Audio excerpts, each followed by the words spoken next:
Teman-teman, baca firman Tuhan wajib setiap hari. Amin. Salam, selamat hari Minggu dan selamat beribadah. Tuhan memberkati. Khotbah pada minggu ini, Minggu hari ke-210, tanggal 28 Juli 2024, diambil dari Injil Yohanes pasal 6 ayat 1 sampai dengan 15, dengan topik Yesus berkuasa memenuhi kebutuhan kita. Inilah topik. Dan perikop daripada pasal tersebut adalah Yesus memberi makan 5.000 orang dengan 2 ikan dan 5 roti. Nah, kemudian kalau kita melihat prakhotbah atau epistel pada minggu ini diambil dari kitab 2 Samuel pasal 11 ayat 1 sampai 15. Daud dan Batseba. Kita masuk dalam khotbah minggu ini. Yesus berkuasa memberi makan 5.000 orang dan berkuasa memenuhi kebutuhan kita. Inilah perikop. Mengapa Yesus berkuasa memenuhi kebutuhan kita? Karena Dia adalah Sang Pencipta dan pemelihara hidup kita. Itulah sebabnya maka Dia berkuasa untuk memenuhi kehidupan kita, karena Dia Sang Pencipta dan memelihara hidup kita. Dalam Alkitab disebut sebagai gembala yang baik dan selalu memperhatikan dan memenuhi segala kebutuhan umatnya. Yohanes 10 ayat 11 sampai 14.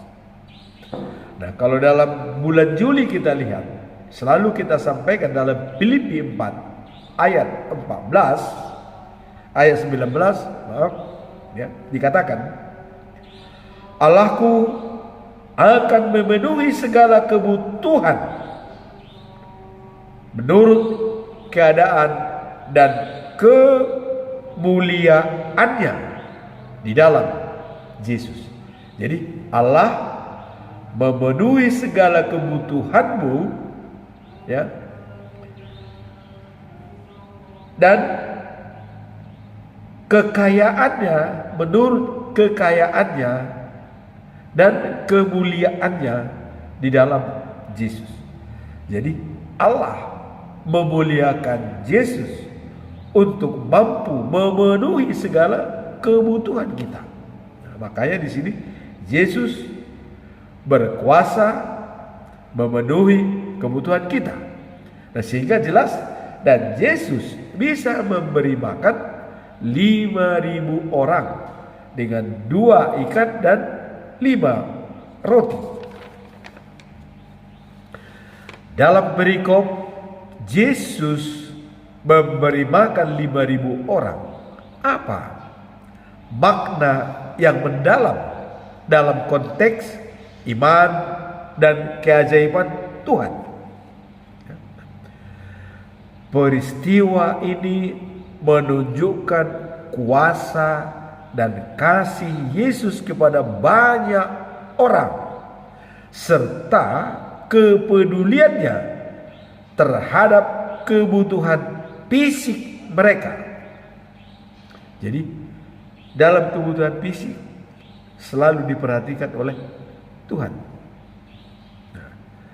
Dalam Injil Matius pasal 14 ayat 13 sampai dengan 21 dikatakan, Yesus kasihan terhadap orang-orang yang berkumpul banyak yang mengikutinya pasti makan dan merasa lapar. Inilah harapan dari orang yang berkumpul tersebut yang mengikuti Yesus. Ribuan orang, bahkan dikatakan 5.000 orang. Ya. Nah, kemudian kita masuk dalam Injil Yohanes pasal 6 ayat 1 sampai 15. Ya. Apa dikatakan? Yesus beri makan 5.000 orang. Tapi sebelum kita masuk dalam perikop ini, kita lihat perikop sebelumnya, bahwa kekuasaan anak Yesus tidak dapat berbuat apa-apa dengan kekuasaan sendiri. Lantas bagaimana? Ia hanya melakukan apa yang ia lihat dilakukan oleh Bapaknya. Jadi jelas tergantung daripada Bapaknya. Sebab apa yang dilakukan Bapa itu juga dilakukan oleh anak. Jadi antara Bapa dengan anak adalah sinkron. Suatu kesatuan yang tidak bisa terpisahkan. Kita ingat waktu Yesus dibaptis oleh Yohanes Pembaptis di Sungai Yordan. Apa yang terjadi? Begitu dia bangun dari air, langit terbuka. Dengan langit terbuka, keluarlah suara dari langit, suara dari Allah.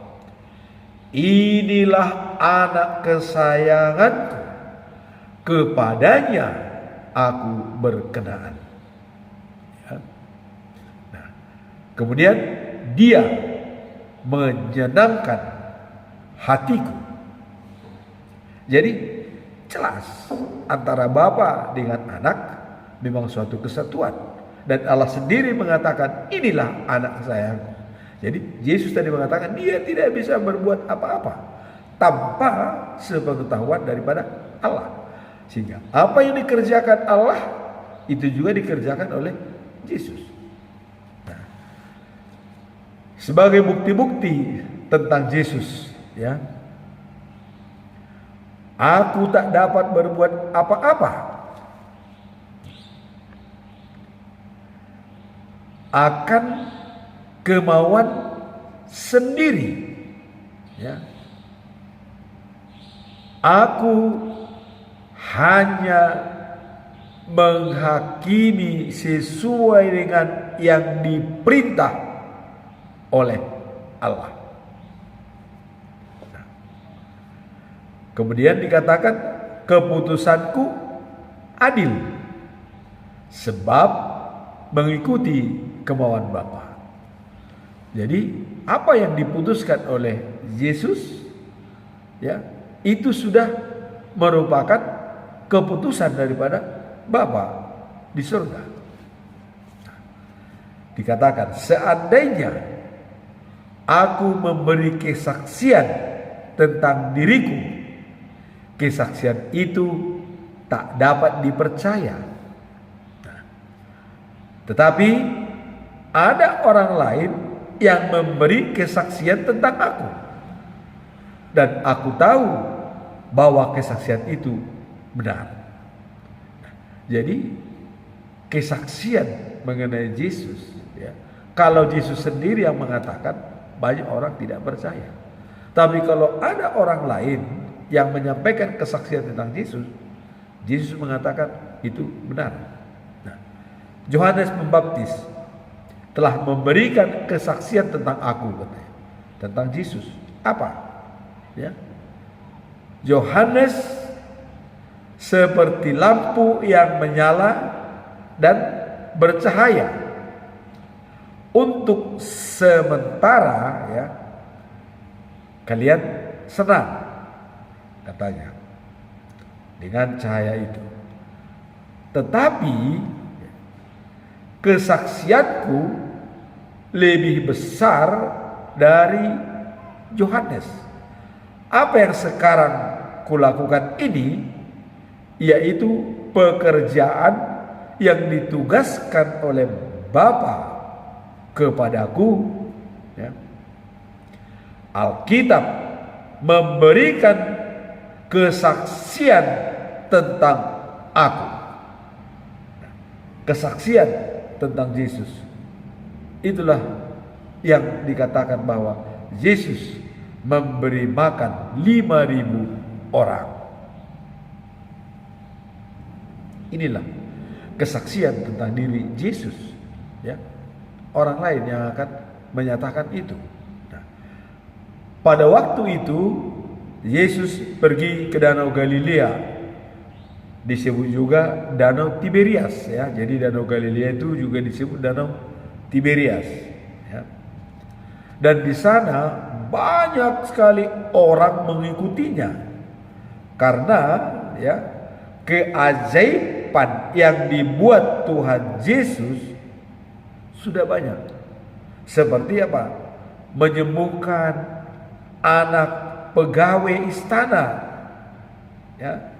Nah, kemudian penyembuhan ya di kolam Bethesda. Apa itu penyembuhan di kolam Bethesda? Ada seorang laki-laki sudah sakit 38 tahun. Tapi setiap dia mau pergi ke kolam, begitu malaikat menggoncang danau, dia selalu terlambat. Tidak pernah sampai. Selama 38 tahun coba. Akhirnya ya, pada waktu itu Yesus pergi ke Danau Galilea, ya, di Danau Tiberias. Di sana banyak orang mengikutinya. Nah, kemudian yang sakit selama 30 tahun tersebut, ya, Yesus bertanya, maukah kau sembuh? Ya. Nah, yang sakit, apa jawaban yang sakit? Tidak ada orang memasukkan saya ke kolam itu waktu bergoncang. Dia menyampaikan itu. Tidak ada orang yang memasukkan saya waktu danau itu bergoncang. Nah, waktu saya mau ke kolam, orang lain sudah masuk lebih dahulu, sehingga saya di sini selama 38 tahun. Coba kita bayangkan penderitaan seorang sakit yang harus bisa sembuh, tapi tidak bisa karena tidak bisa pergi ke kolam itu, selalu didahului oleh orang.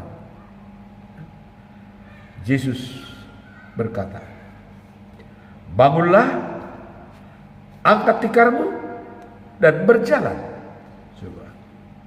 Wah, ini merupakan suatu keajaiban yang benar-benar dibuat oleh Tuhan Yesus. Akhirnya si sakit bisa berjalan. Sekarang timbul permasalahan, ya. Itu dilakukan oleh Yesus pada waktu kapan? Pada waktu hari Sabat, ya. Itulah pada hari Sabat. Nah, kemudian penguasa Yahudi, ya, hari ini hari Sabat tidak boleh kau angkat tikarmu. Jadi Yahudi mengatakan kepada yang sakit, tidak boleh kau angkat tikarmu. Ini hari Sabat. Wow. Yesus yang menyuruh saya angkat tikar, katanya. Jadi dia jawab, Yesus yang angkat tikar. Nah, Yahudi bertanya, siapa dia? Siapa dia itu Yesus? Bertanya orang Yahudi. Ya. Nah, si sakit mengatakan tidak tahu karena Yesus sudah menghilang. Tidak ada lagi di situ, sudah pergi. Ya. Bagaimana dia bisa mengatakan siapa dia? Tidak bisa ditunjuk orangnya. Ya. Nah, setelah itu Yesus bertemu lagi dengan orang sakit itu di rumah Tuhan. Jadi setelah Yesus pergi, yang sakit ini pergi ke rumah ibadah. Karena Yesus tadi mengatakan selalulah mengikut Tuhan. Dia sudah pergi ke rumah ibadah. Ya. Nah, kemudian pergi, si sakit pergi dan memberitahukan kepada para pegawai Yahudi, karena tadi ditanya siapa dia, bahwa Yesuslah menyembuhkan dia. Sudah jelas. Kemudian orang Yahudi mulai mengarahkan Yesus dan mulai memberikan perhatian kepada Yesus, karena bekerja pada hari Sabat. Jadi mulai mengusik Yesus, artinya mungkin mau menyalahkan kenapa dia bekerja pada hari Sabat, padahal itu adalah merupakan larangan bagi umat Israel. Yesus berkata pada mereka, Bapakku terus bekerja sampai sekarang dan aku pun bekerja. Itulah jawaban Yesus. Nah, Yahudi ini semakin berusaha untuk membuatnya menjadi dicurigai, karena kewajiban-kewajiban itu banyak orang berbondong-bondong ke Galilea atau Danau Tiberias mengikuti Yesus. Ada 5 orang. Jadi Yahudi semakin berusaha untuk membendung Yesus, di mana orang semakin banyak berbondong-bondong pergi ke Yesus. Di sini kita lihat ada 5.000 orang. Lalu Yesus naik ke atas bukit dan duduk di situ dengan pengikut-pengikutnya. Jadi dengan banyaknya orang tersebut, Yesus naik ke bukit karena pengikutnya ini sudah banyak. Nah, waktu itu sudah dekat hari raya Paskah Yahudi. Nah, kemudian Yesus melihat sekelilingnya, melihat orang berduyun-duyun datang kepadanya. Nah, jadi karena Yesus sudah melihat orang datang berduyun-duyun, maka berkata pada Filipus, karena banyaknya orang, tentu ini harus disiapkan makanan, harus disiapkan. Yesus berkata, di mana kita bisa membeli roti supaya semua orang ini makan? Filipus menjawab, roti seharga 200 uang perak tidak akan cukup untuk orang-orang sebanyak ini, walaupun seorang hanya mendapat sedikit saja. Wah, jadi kita beli pun dengan uang 200 perak tidak cukup, katanya. Bagaimana ini? Dan juga dikatakan bahwa Andreas,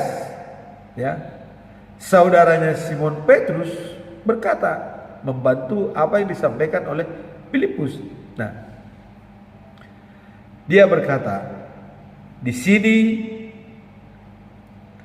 ada anak laki-laki dengan 5 roti dan 2 ikan.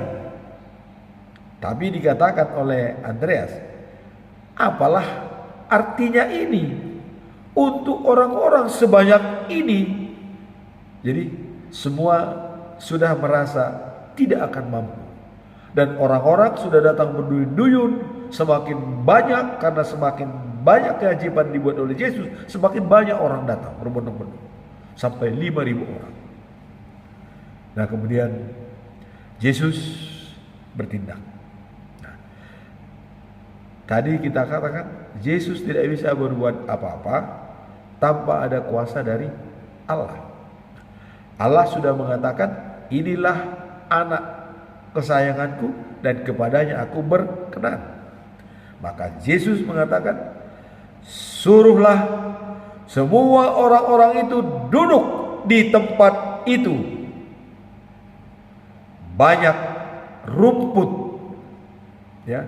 Jadi semua duduk di rumput dengan jumlah kira-kira 5.000 orang. Jadi ada rumput di sana, disuruh duduk semua. Tertib. Duduklah semua orang, 5.000 orang. Orang masih heran, mau dikasih apa ini? Sedangkan hanya ada 2 ikan dan 5 roti. Yesus mengambil roti itu, lalu dia berdoa, ya, mengucap syukur kepada Allah Bapa. Dia tetap minta kepada Allah Bapa di surga. Setelah dia meminta kepada Allah Bapa, maka roti dan ikan sudah tersedia. Akhirnya ia membagi-bagikan roti dan ikan itu kepada orang banyak karena sudah cukup untuk semua orang yang hadir di tempat itu. Berkat dari Allah yang, ya, membuat roti tersebut menjadi banyak, ya. Makanlah sepuas-puasnya. Jadi dengan adanya makanan roti dan ikan, disuruhlah semua supaya makan dengan sepuas-puasnya. Makalah semua orang tersebut. Setelah orang tersebut makan, Yesus mengatakan, kumpulkan kelebihan makanan itu. Nah, setelah dikumpulkan oleh pengikut-pengikutnya, maka ada kelebihan, ya, dari sisa makanan yang sudah diberikan itu sampai 12 bakul. Coba, dari 2 ikan dan 5 roti bisa makan 5.000 orang, dan sisa masih 12 bakul. Itulah Yesus berkuasa, ya, untuk memenuhi kebutuhan kita, ya. Nah kemudian dalam Filipi 4 ayat 19, ya, tertulis, Allahku akan memenuhi segala kebutuhanmu menurut kekayaan dan kemuliaannya di dalam Kristus Yesus. Nah, jadi sudah terbukti melalui Yesus bisa memberi makan 5.000 orang. Kemudian Yesus tahu untuk membuat dia jadi raja, ya, bahwa rakyat jemaat tahu karena ada keajaiban-keajaiban yang dibuktikan oleh Yesus, ya. Mereka berkata, inilah nabi yang kita harapkan datang ke dunia ini, Mesias. Wah, jadi dengan demikian semua orang sudah mengatakan inilah Mesias itu. Tapi Yesus tahu masalah itu ya. Maka ya, dan Yesus tahu kalau dia mau dipaksa untuk jadi raja oleh mereka. Maka Yesus apa? Dia pergi ya, dan mengizinkan ke bukit lagi, ke pegunungan. Dia pergi ke bukit ya. Yesus tetap rendah hati. Dia walaupun sudah mau dinobatkan orang menjadi raja, tapi dia tetap pergi dia ke bukit, menghindar dari orang-orang tersebut. Inilah merupakan suatu keajaiban bahwa Yesus bisa memenuhi kebutuhan daripada 5 orang, memberi makan. Begitu pedulinya Tuhan itu kepada kita. Maka dikatakan Raja Penyelamat itu, kata Allah, menyenangkan hatiku. Dan dengan pelayanannya bisa mengantisipasi 5.000 orang yang kelaparan, yang jauh dari tempat makanan yang akan dibeli. Dan dibeli pun tidak akan mungkin mampu mereka membawanya dengan uang yang terbatas. Tetapi Yesus membuat suatu mujizat, mengubah 2 ikan dan 5 roti bisa makan sebanyak 5.000 orang ya. Dan ada sisa 12 bakul. Inilah keajaiban-keajaiban yang diberikan oleh Yesus. Dan semua jemaat itu sangat kagum dan heran. Inilah Nabi yang kita tunggu-tunggu. Inilah Mesias itu. Nah, tapi Yesus tetap dia tidak mau dibilang sebagai raja pada saat itu. Dia menghindar, pergi ke bukit. Nah, sekarang apa yang kita saksikan terhadap kedatangan Yesus ke dunia ini, yang bisa memberi segalanya kepada kita, baik rohani dipelihara, fisik pun dipelihara. Itulah enaknya apabila bergaul dan berhubungan dengan Yesus Kristus. Nah, sekarang kalau kita lihat prakhotbah itu ya, 2 Samuel pasal 11 ayat 1 sampai 15. Daud dan Bathsheba.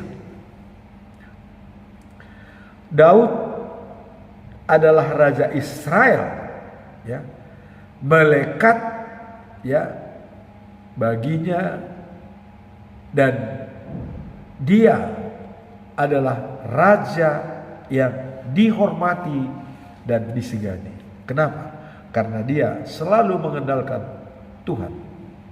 Nah, tapi ya waktu dia melihat Bathsheba, istri Uria, ketika sedang mandi ya,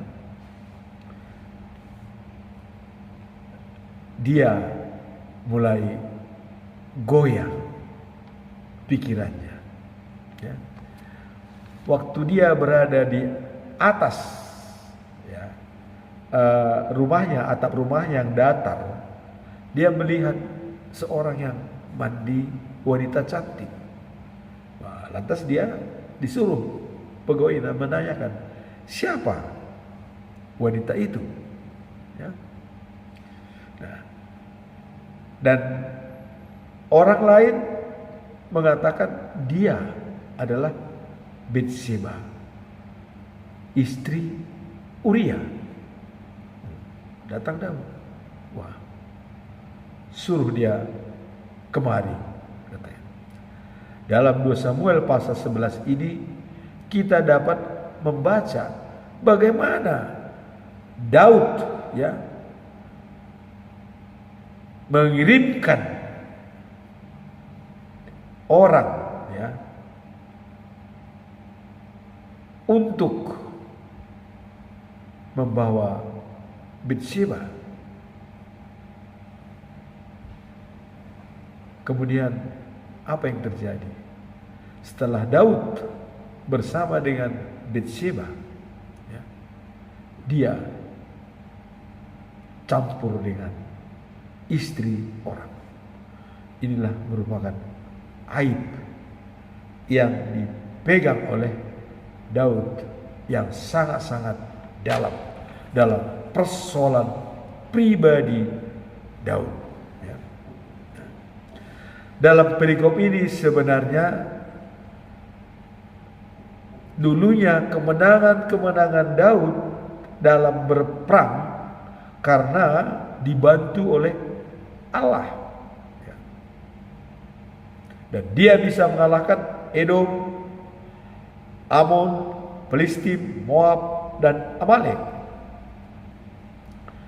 Dan membuat kemah militer di daerah Edom.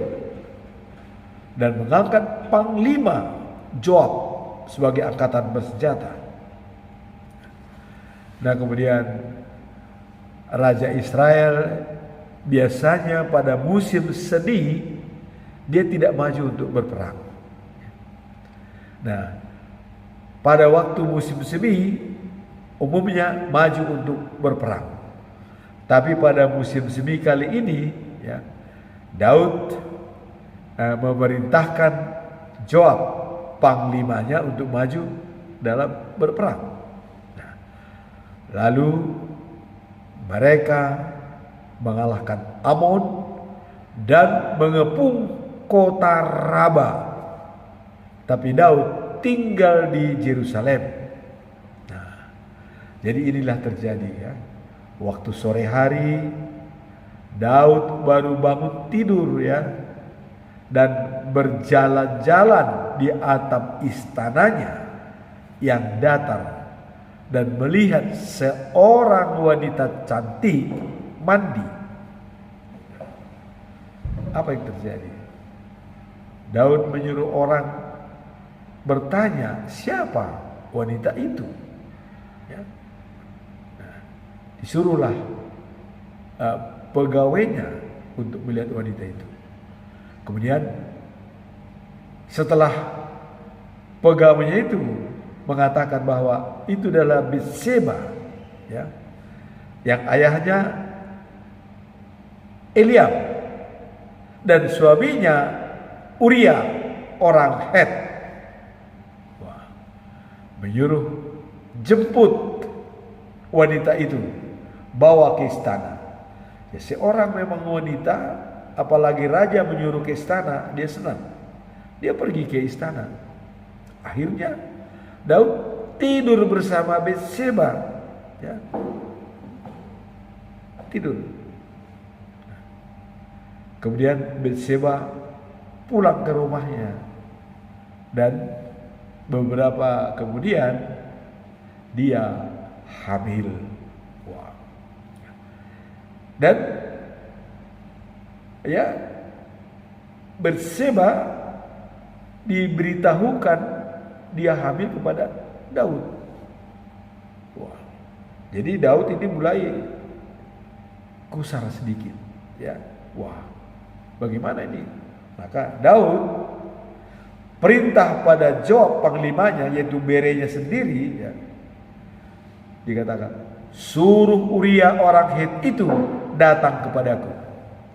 Nah, dipanggillah Uria supaya datang kepada Daud. Nah, kemudian Joab ya menyuruh Uria datang ke Daud. Nah, Uria menghadap raja. Tentu dia sangat senang menghadap Daud. Nah, Daud bertanya, bagaimana keadaan Joab? Jadi ada basa-basi lah istilahnya. Dia bertanya, bagaimana keadaan Joab? Katakan bahwa Joab lagi berhadapan dengan pasukan Israel itu dari jalannya peperangan. Nah, jadi dikatakan Joab dari pemuka Israel mengawasi jalannya peperangan. Nah, Daud berkata pada Uria, izinkan pulanglah ke rumahmu dan beristirahatlah ya sebentar. Nah, maksud Daud supaya tidur bersama Batseba. Jadi Daud yang mencoba, karena dia tahu bahwa Batseba sudah hamil, maka disuruhlah Uria supaya pergi ke rumahnya untuk bersama Batseba. Uria melalui Joab ya. Nah, sehingga Uria datang.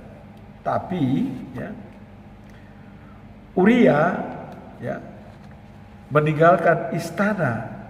Nah, dan pada saat itu Daud mengirim hadiah ke rumah Uria. Nah, kemudian Uria tidak pulang ke rumah, melainkan dia tidur di depan pintu gerbang istana bersama pengawal-pengawalnya. Jadi Daud menyuruh Uria supaya pulang, tapi dia tidak pulang. Dia tidur bersama pengawal-pengawal. Daud sudah mengirimkan hadiah buat Uria dari keluarganya, sudah dikirimkan ke rumah. Nah, hal itu diberitahukan pada Daud bahwa Uria tidak pulang ke rumah. Nah, kemudian bertanya pada Uria, engkau baru saja kembali dari peperangan jauh. Nah, mengapa tidak pulang ke rumahmu? Ini ditanya karena Daud tahu mungkin pegawai-pegawainya atau pengawal-pengawalnya laporan Uria tidak pulang, Pak, ada di sini tadi dulu.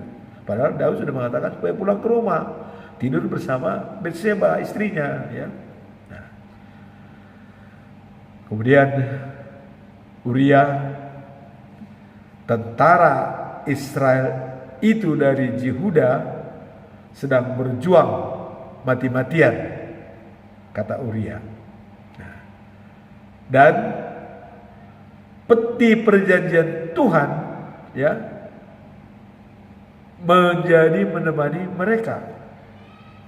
Joab panglima kami ya berkemah di padang.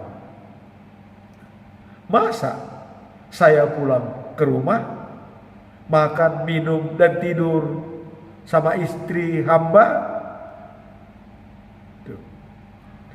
Nah, demi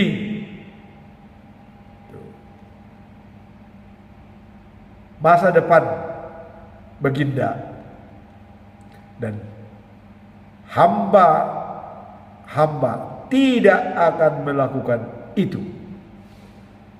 Ya kan? Jadi artinya Uria mengingat Joab berperang dan tentara Israel berperang. Masa saya pulang ke rumah, tidur, makan, bersenang-senang dengan istri? Itu kira-kira pendapat daripada Uria. Nah, maka Daud, sudahlah. Nah, beristirahatlah lagi di siang hari ini, dan besok pagi akan kuizinkan engkau pergi. Wah, jadi disuruh lagi dia beristirahat siang itu. Tetap maksudnya supaya dia pergi ke rumahnya bersama dengan Batseba ya. Nah, kemudian Uria tinggal di Yerusalem pada hari itu. Nah, kemudian Daud ya menyuruh makan dan minum Uria. Jadi dia ya mengundang dia untuk makan dan minum bersama dengan Daud. Nah, makanlah ia dan diberi kepadanya banyak minuman. Wah, jadi waktu dia makan dan minum, mabuklah Uria. Sehingga juga karena dia mabuk, dia tidak pulang ke rumah. Nah, maksud Daud, dia minum, tentu mabuk, mungkin pulanglah ke rumah. Tapi dia tidak pulang ke rumah, ya, tidak pulang. Dia tidur beralaskan selimut di dalam ruang pengawal istana. Jadi dia malah tidur di situ beralaskan selimut. Dia tidak pulang. Walaupun dia sudah mabuk, dia tidak pulang. Nah, kemudian Daud, ya, Daud menulis surat kepada Joab, dan suratnya itu dikirimkannya melalui Uria. Nah, dan isi suratnya itu adalah sebagai berikut. Jadi suratnya Daud yang dikirimkan kepada Uria, kepada Joab panglima, ya, supaya, ya, Uria ditempatkan di garis depan, di mana pertempuran paling sengit, ya. Lalu mundurlah kau, Joab, katanya. Jadi dia maju ke depan agar dia tewas. Jadi memang sudah direncanakan. Tapi memang tadi dia sudah mengambil Uria supaya bersenang-senang dulu dengan istri, tapi Uria tetap tidak mau. Akhirnya apa yang terjadi?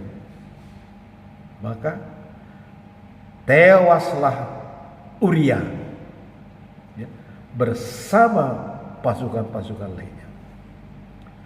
Apa yang mau kita lihat dari perikop ini? Ya. Daud dan Bathsheba sudah berhubungan badan dan hamil. Ini adalah merupakan suatu kesalahan yang fatal. Namun dalam kesalahan ini Daud dia tetap memuliakan nama Tuhan. Kalau kita lihat akhir daripada cerita ini, bahwa bayi yang sudah dikandung oleh Bathsheba, Tuhan sudah memberikan perhitungan. Sudah memberikan perhitungan. Nah, jadi karena Daud, ya, sudah ada janji Tuhan pada waktu Daud pikirannya akan membangun rumah Tuhan. Dia tidak senang di istana. Inilah membuat hati Tuhan untuk mempunyai janji kepada Daud. Tentu janji ini tidak bisa diingkari. Jadi memang sebenarnya kesalahan Daud itu karena melihat wanita cantik, ya, dia tergoda. Itu sebenarnya sesaat. Karena Daud sudah memanggil lagi Uria supaya dia bersenang-senang dengan istrinya. Tentu kalau itu tetap memang bersama Uria, mungkin Daud tidak akan jadi mengawini Bathsheba. Tetapi Uria, ya mungkin dia juga apakah sudah membaca, karena dia mungkin sudah tahu Bathsheba sudah hamil karena Daud. Ya, karena Daud adalah raja, Uria mungkin sangat hormat. Udahlah, saya rela, tidak usah lagi bersama dia. Kira-kira mungkin begitu. Nah, kemudian langsung juga Daud dia maju ke depan dan mati. Kemudian akhir daripada cerita ini, kalau kita lihat waktu yang lalu, apa yang terjadi? Daud merasa tertekan dengan penderitaan pribadi, di mana kita lihat Nathan sebagai perantara Tuhan mengatakan kepada Daud, Daud, kau sudah bersalah kepada Tuhan, tetapi kamu bertobatlah, dan anakmu yang dilahirkan di Sheba akan mati. Itu sudah dikatakan oleh Nathan. Baru setelah itu Allah memberikan penyakit kepada anaknya Daud yang lahir dari Betseba. Setelah dia kena penyakit, Daud berdoa mati-matian dan berpuasa, tidak makan dan tidak minum, bahwa dia tidur di halaman rumah. Coba, tidur semalaman, dia tidur di halaman rumah, berpuasa dia, menangis, bersedih, sehingga pihak istana pun semua heran, kok tidak bisa makan. Tapi Nathan tadi sudah mengatakan, anak dari Betseba yang dari itu akan mati, katanya. Maka dia mencoba berusaha supaya anaknya hidup. Dia puasa, tidak makan dan tidak minum. Pada hari yang ketujuh, dia berpuasa selama 7 hari, tidak makan dan tidak minum. Hari ketujuh, pegawai-pegawai berbisik-bisik dilihat oleh Daud. Daud langsung mengantisipasi, anak saya mati. Pegawai-pegawai mengatakan, iya. Sekarang apa? Kita lihat hasilnya. Begitu anak meninggal, bagaimana tindakan Daud? Dia mandi, berurap, ganti pakaian, pergi ke rumah Tuhan. Dia berdoa, kau yang memberi dan kau yang mengambil, saya pasrah dan mengikuti apa kehendak-Mu Tuhan. Dia pulang. Pegawai-pegawai semua melihat dia sudah segar kembali dan dia minta makan. Wah, heran. Semua pegawainya heran. Loh, Bapak, waktu anakmu sakit, kau puasa, menangis, tidak makan dan tidak minum, ya, berada di halaman tanah, di halaman yang tanah, beralaskan tanah, semalaman kau di sana. Kok begitu meninggal, kau seolah bergembira? Oh, ini aneh. Apa jawab Daud? Jawaban inilah yang mungkin bisa kita pakai dalam setiap kita mengalami kesusahan. Daud mengatakan, waktu dia sakit, saya puasa, menangis, tidak makan dan tidak minum, hanya untuk minta ampun kepada Tuhan supaya anak saya itu selamat, minta belas kasihan dari Tuhan. Tetapi apa boleh buat, katanya. Pada hari ketujuh dia meninggal. Terus apa saya lakukan? Apakah dia bisa kembali lagi kepada saya? Tidak. Saya yang harus mengikuti dia. Inilah yang kita petik dalam masalah ini, bahwa dalam kesusahan dia tetap berusaha eksis dan bersama dengan Tuhan. Tadi Yesus memberikan makan 5.000 orang, berkuasa memberikan apapun. Dan ini pun Allah sudah menunjukkan bahwa anak yang boleh dikatakan anak haram, ya, dia berada tanpa ada perkawinan resmi. Tuhan punya kuasa dan Tuhan berkuasa untuk menyelesaikan seluruhnya, ya. Maka anak itu meninggal. Yang kita petik dari sini adalah Daud bisa recover dalam situasi yang sangat gawat. dengan menyerahkan diri kepada Tuhan. Dan Yesus bisa memberikan apa yang kebutuhan kita.